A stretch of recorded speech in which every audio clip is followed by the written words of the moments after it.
Presented by Shiv Sona Music. DJ Kundan Raj.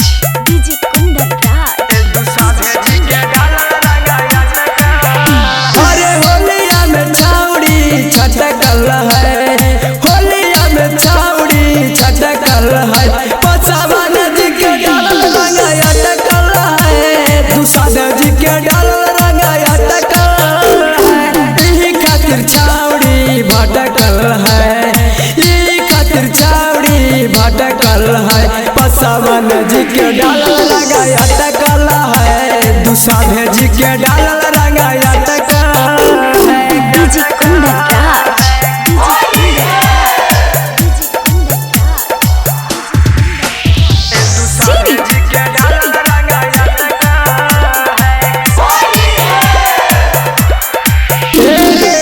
होलिया के दिन छौड़ी के साना कला है मनमा, लग है कि छौड़ी में डाला दिलक जोरनमा,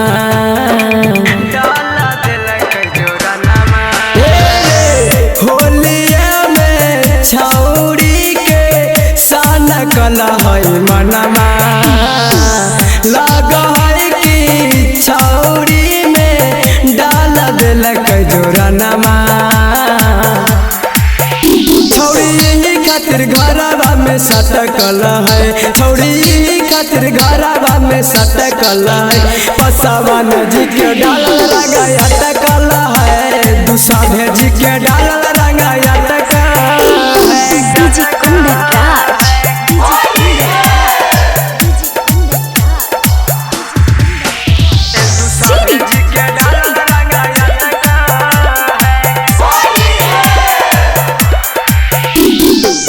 सचिन पर मिया होलिया के दिन चोलिया में डाले, संज तू जलवा लहंगा में लाहे लाहे मालाए,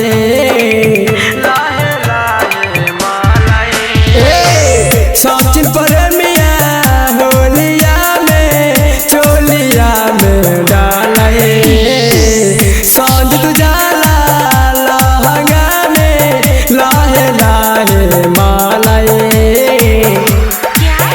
और साट के डला के रंगवारे, और साट के डला के रंगवारे, पसावा जी के डालल रंगा अटकल है, दूसरा जी के डालल रंगा अटकल है, होलिये में छाउड़ी छटकल है, आगे होलिये में छाउड़ी छटकल है, पसावा जी के डालल रंगा अटकल है, दूसरा जी के डालल रंगा अटकल है।